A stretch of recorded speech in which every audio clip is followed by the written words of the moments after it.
Muito boa tarde, caro espectador da Ângelos TV. Bem-vindo a mais um programa da nossa rúbrica semanal Olhar o Mundo Missionário. Mais uma vez vamos fazer, não um direto, mas um programa especial de São Tomé e Príncipe, onde o projeto Abraçar a Missão está a realizar um projeto de voluntariado, de desenvolvimento e cooperação entre povos e culturas. E aqui também conhecemos pessoas, leigos, homens e mulheres também empenhados na mesma Igreja de Jesus Cristo e homens e mulheres que se dedicam à obra de evangelização. E hoje vamos ter presente entre nós um jovem que é um dos braços direitos da irmã Lúcia, aqui nesta missão das Irmãs Franciscanas Hospitaleiras, neste distrito de Lembá, cidade das Neves. Um jovem que tem toda a sua força e toda a sua energia de construir e organizar a sua vida, como qualquer jovem do nosso mundo. Porém, não faltam os sonhos, não faltam a vontade de construir.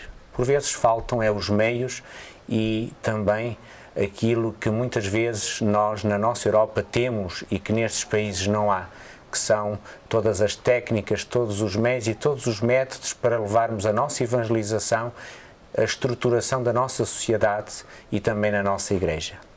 Hoje este jovem vai nos falar da experiência in loco aqui nesta realidade de São Tomé e Príncipe.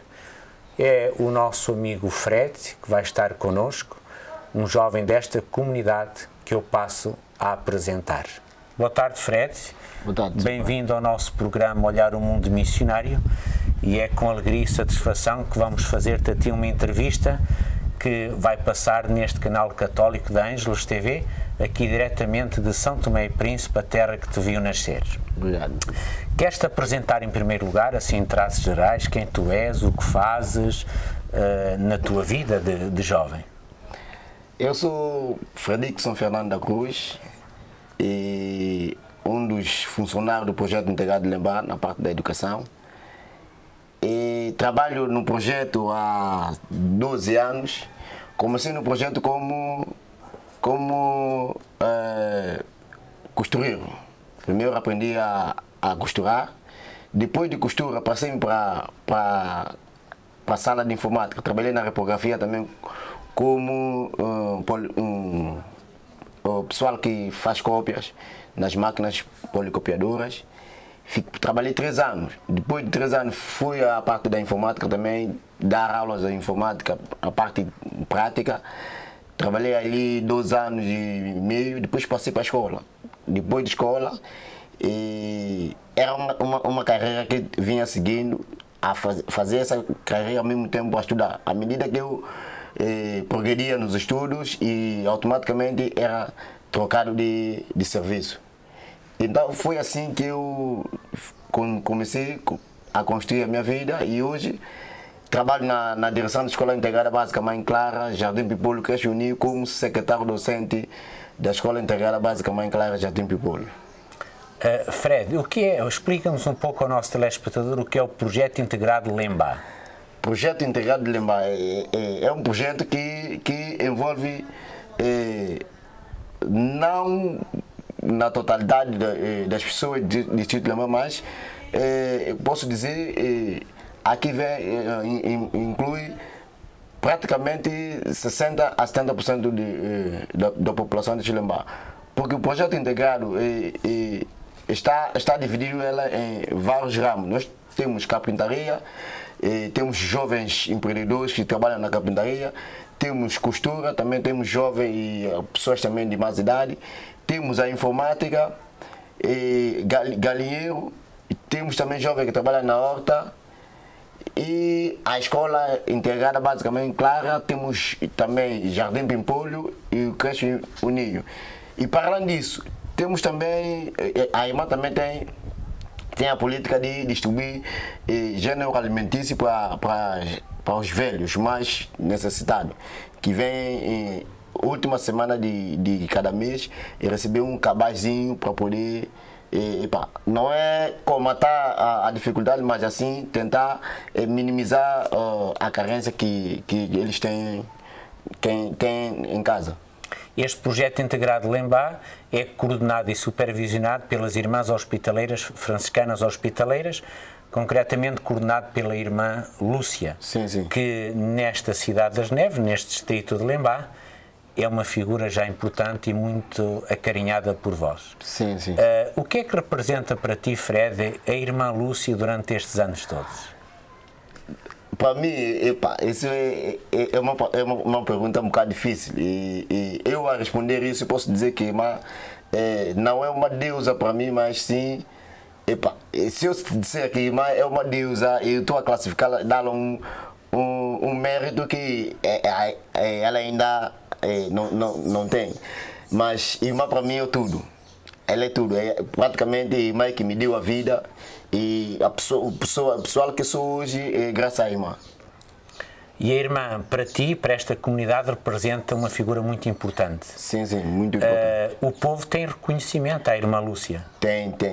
É só dizer que a irmã é que quer construir tal coisa e o pessoal todos já ficaram a saber e eles já começam a agradecer. Aliás, antes dela construir, o pessoal já agradece. Porque o pessoal sabe que quando construir é uma ajuda. E a pessoa aqui no distrito de Lembá tem Irmã Lúcia como um ponto de referência para ajuda. Eu posso dizer então, sem medo, e dizer que o Fred é fruto também deste investimento e desta evangelização da Irmã Lúcia. Sim. Eu também sou fruto dessa evangelização. Aliás, eu não tenho palavra para agradecer a irmã. Eu sempre digo a ela que seria de mim sem ela um dia. Que seria de mim sem ela. Às vezes também a coisa poderia ser diferente, mas como eu estou agora, a posição que estou, eu não posso dizer que não estou mal. Eu dou graças a Deus. A irmã Lúcia está aqui há 19 anos e eu há dias em conversa assim um bocadinho informal contigo, disse assim, um dia, quando a irmã Lúcia for daqui para outra missão, o que é que vai ser da Cidade das Neves e deste povo?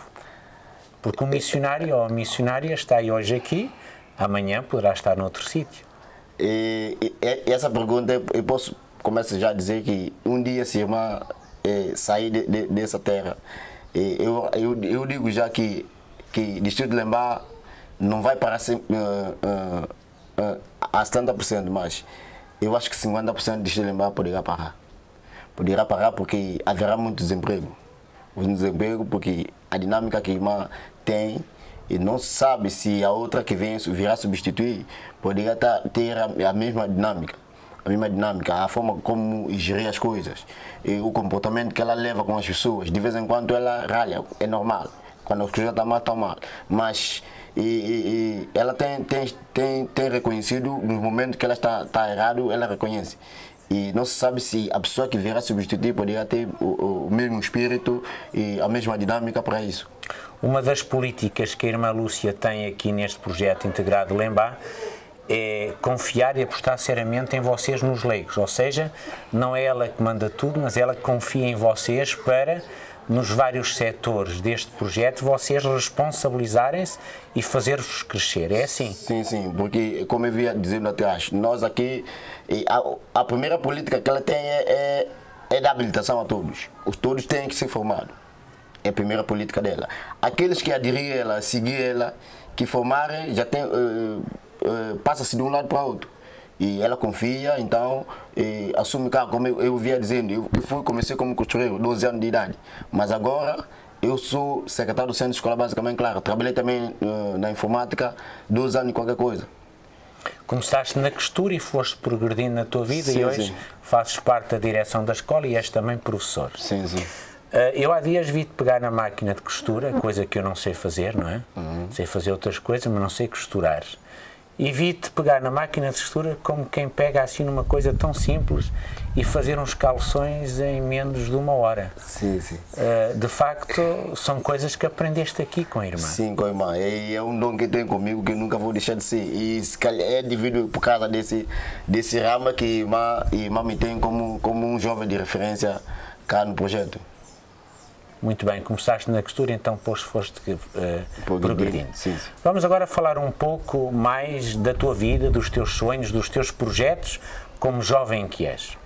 tiveste a tua infância, nasceste numa família. Sim. Tiveste também as tuas dificuldades de saúde, tens uma limitação física por causa da doença de meningite, Sim. que te limita bastante, mas que não te deixa de fazeres o teu dia-a-dia com toda a normalidade Não. E com toda a alegria.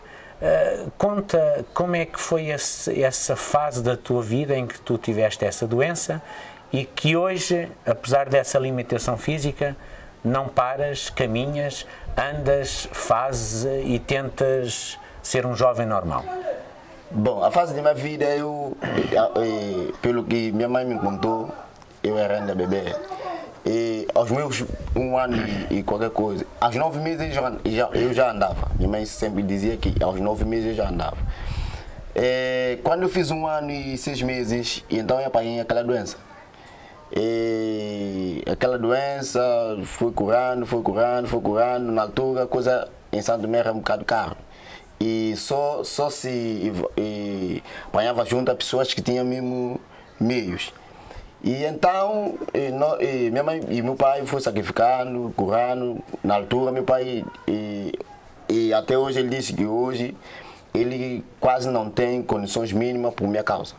E eu agradeço ele muito por ter esforçado um bocado ainda por minha doença, porque enquanto não, se Deus também na altura se chamava-me, também seria bom, porque eu não estaria nesse mundo, mas é normal.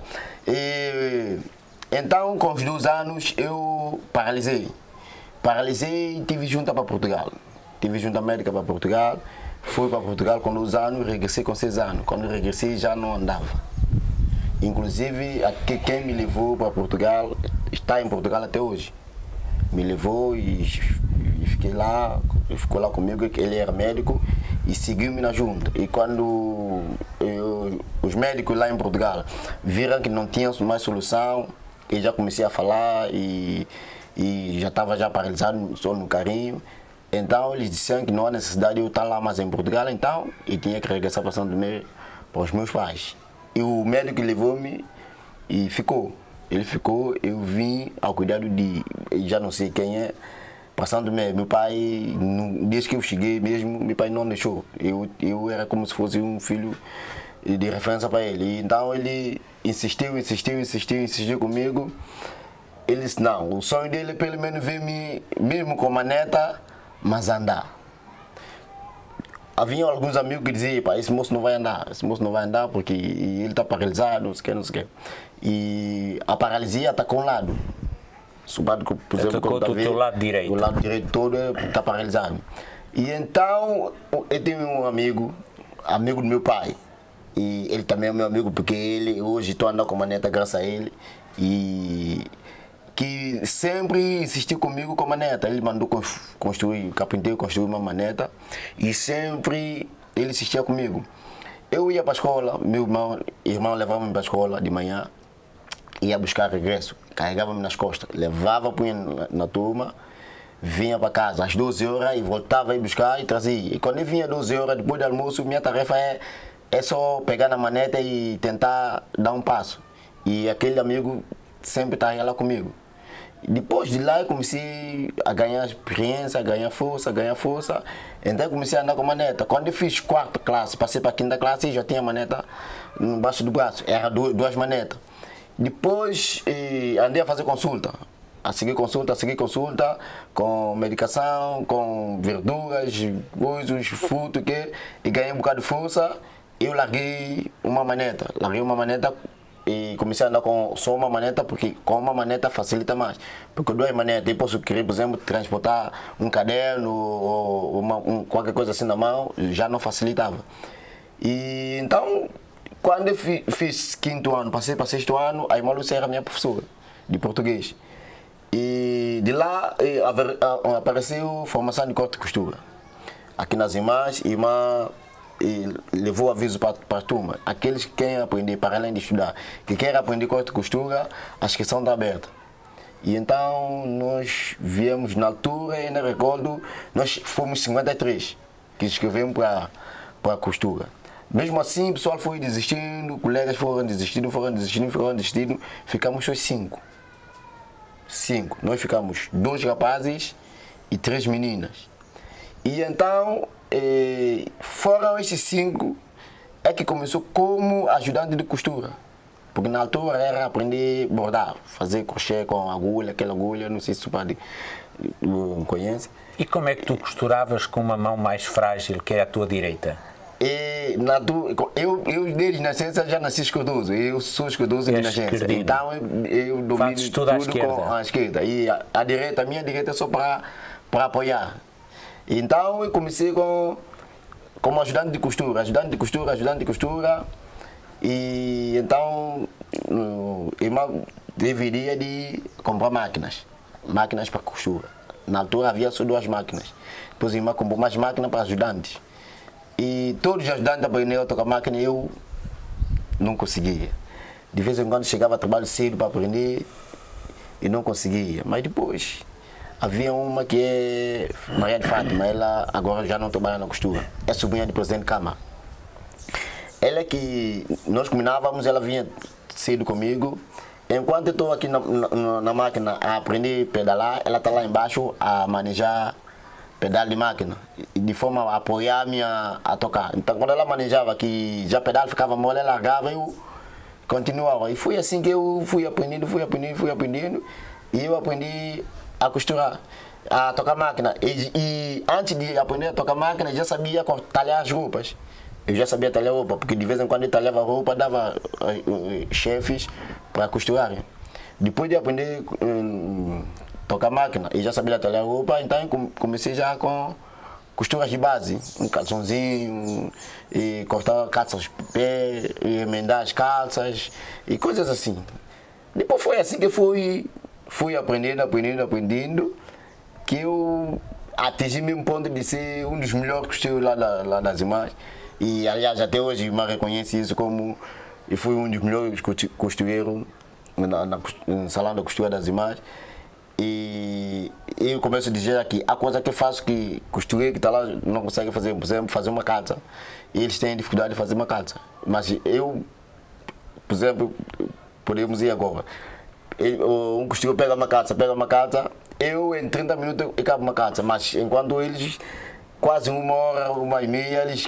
Não é a tua limitação física que te impediu não. de seres produtivo, empreendedor e saberes costurar? Não. Vamos agora a outro aspecto da tua vida. Professor, é aquele que transmite, é aquele que educa, é aquele que testemunha, trabalhas na secretaria da escola, este também faz parte do pessoal docente. Qual é a tua missão? O que é que tu sentes como missão de professor aqui nesta escola Mãe Clara das Irmãs Franciscanas? Primeiro, a minha missão é de ajudar. E tenho isso comigo como ajuda. Eu existo cá na escola para ajudar os que não têm. Como irmã dá àqueles que não têm, ou aqueles que têm e que precisam mais. E como eu sempre digo, eu também estou para ajudar a irmã. Ela dá-me os recursos e eu dou os meninos aqueles que precisam. A minha missão é de ajudar os meninos. Aqueles que não sabem ler, escrever, transmitir as mensagens. É um desafio grande também para ti. Sim, é um desafio muito grande. Aliás, no meu primeiro ano de serviço, para dizer a verdade, foi muito difícil. Para mim foi muito difícil. Porque no primeiro ano, quando eu comecei a trabalhar, trabalhei com uma segunda classe. Era uma segunda classe de uma outra professora. A professora moldou os meninos da maneira dela na primeira classe. E eu, quando peguei, os alunos já tinham, estavam do outro lado. A linguagem era diferente. Sim, a linguagem era diferente.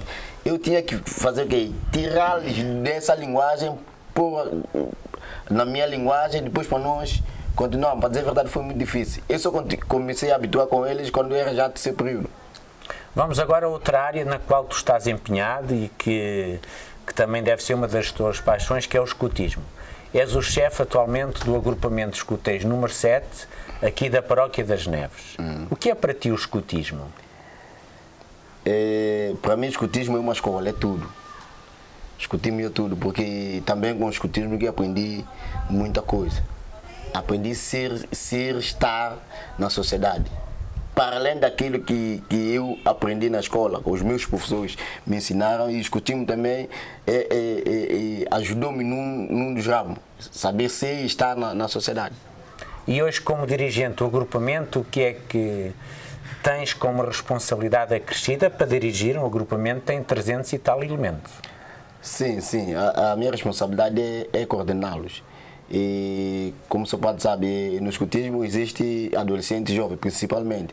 E são nessas idades que são essas duas idades mais perigosas.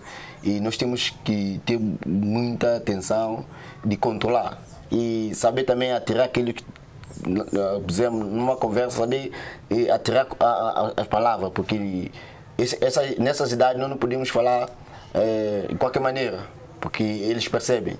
São jovens, por exemplo, eu lido com um jovem que tem 12º ano, primeiro ano de formação, segundo, e tem um jovem que está no 3º ano de formação.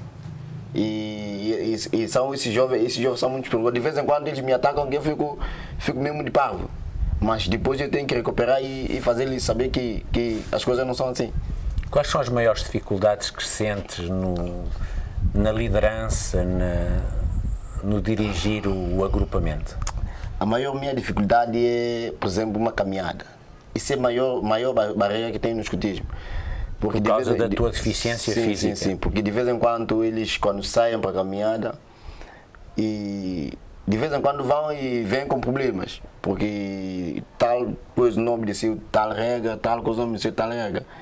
Mas a mim eles me obedecem muito, eles têm-me como se fosse uma pessoa de referência, porque eu sempre dou exemplo, eu começo a dar exemplo de mim próprio, depois para os outros. Eu digo a eles, eu sou deficiente, mas eu não sou qualquer um como vocês pensam. Vocês têm que seguir-me. Por que eu sou tal jovem hoje que vocês também têm 2 pernas, não podem ser? É normal. E então eles têm-me como se fosse um dirigente de referência. Aliás, quando o nosso agrupamento tinha problema, eu fui secretário de agrupamento. E quando o nosso agrupamento teve problema, e o chefe de agrupamento houve necessidade de chefe de agrupamento suspender o lenço, porque era amigável e não era casado. E então, num dos encontros que nós tivemos, eles disseram para não ir para a Assembleia, eles só vão nomear um dirigente para ser chefe de agrupamento. E naquele dia eu estava numa formação intensiva na cidade para a direção de escola. E então, quando eu cheguei, eu fiquei surpreso, o pessoal a dizer-me que a partir de hoje eu sou chefe de agrupamento. E eu disse que não, eu não posso ser chefe de agrupamento porque eu entrei discutindo agora. Porque muitos escuteiros que só pode conhecer eu aqui, e estavam discutindo primeiro que eu. Entraste depois? Entrei depois. O escutismo fundou na paróquia depois de 3 anos que eu entrei. E agora o escutismo tem 6 anos, 7 anos na paróquia. Portanto, tu trabalhas na escola, fazes parte da direção, és secretário, és professor, és chefe de agrupamento, és um dos líderes e um dos braços direitos da Irmã Lúcia, aqui neste projeto integrado de Lembá, e tens os teus sonhos futuros, ou seja, sei que tens uma namorada, que queres constituir família, que estás a construir a tua casa com o esforço do teu trabalho. Quais são os teus sonhos para a tua vida futura? Eu costumo dizer, eu apenas tenho mais 3 sonhos para realizar. Depois de concretizar esses 3 sonhos, o senhor pode me mandar chamar e não tem problema. Para já, primeiro é construir minha casa. É o primeiro. Segundo é casar com minha namorada. E terceiro é ter um carrito para facultar-me na circulação. Depois disso, o senhor pode mandar chamar sem problema nenhum. Já serás um jovem feliz e realizado. Bem realizado. E estás a os 3, estás a conseguir concretizá-los? A casa sei que já está a andar. Já tenho o primeiro passo. Quem sabe lá, daí a mais um ano, poderá concretizar. Depois disso, eu vou optar já por casar, sem problema. Depois de casamento, queres constituir uma família? Sim, e no casamento, já casado, ter pelo menos 2 filhos, um casal, se for de preferência um casal. Se não for um casal, se vir 2 rapazes, para mim já é bom. E depois disso, ter um carrito. Então, o terceiro sonho é teres um carrinho para te ajudar a mobilizar. Mas um carro normal, um carro adaptado para ti? Um adaptado para mim, um carro adaptado para mim, porque em 2017 estive em Portugal e vi muitos carros em Portugal e já adaptado. Inclusive tive em contato com um carro lá de uma deficiente, Clarinha, e eu gostei tanto. Então, epa, quem sabe lá um dia, se a economia crescer mais, eu poderia conseguir um desse carro. Muito obrigado, Fred, pelo teu testemunho de vida. Agradecemos esta tua partilha e estou certo de que vais conseguir concretizar esses 3 sonhos e, como tu dizes, não é preciso sonhar muito, é preciso sonhar com os pés bem assentes na terra e, como tu dizes, concretizar esses 3 sonhos. Desejamos-te os maiores sucessos para a tua vida e que possamos daqui a uns anos ver-te a morar dentro de casa com a tua esposa e teres um carrinho para te mobilizares como tu pedes. Ok, obrigado. Caro espectador da Ângelos TV, vejam como, na verdade, o continente africano e estes nossos irmãos africanos dão-nos lições de vida que é importante nós retermos na nossa mente e no nosso coração. Na nossa realidade europeia, onde temos tudo e nada nos falta, e vemos aqui este jovem Fred a não pedir muito, apenas a pedir 3 sonhos que quer concretizar na sua vida: ter a sua habitação, ter a sua família, a sua esposa e os filhos, e ter um carro também para poder se mobilizar devido à sua deficiência física e não conseguir andar como um jovem normal. Quem sabe o nosso telespectador também lá em casa possa ser sensível ao desafio deste jovem santomense e quem sabe também com a nossa ajuda e a nossa partilha solidária ajudarmos a concretizar estes 3 sonhos deste jovem Fred. Muito obrigado, receba um abraço do tamanho de São Tomé e Príncipe e nunca se esqueça aí em casa que este olhar missionário, este olhar ao mundo missionário é precisamente isto, trazer até si testemunhos de vida, histórias de vida que nos ajudam a crescer, que nos ajudam a descentrar de nós próprios, também para nos preocuparmos com este nosso irmão. E esta lição de vida deste jovem Fred, com sua deficiência física, e ter feito este progresso todo formativo e ser aquilo que é para nós interpelativo para a nossa vida. Bem-aja por nos ter acompanhado, voltamos a ver para a próxima semana.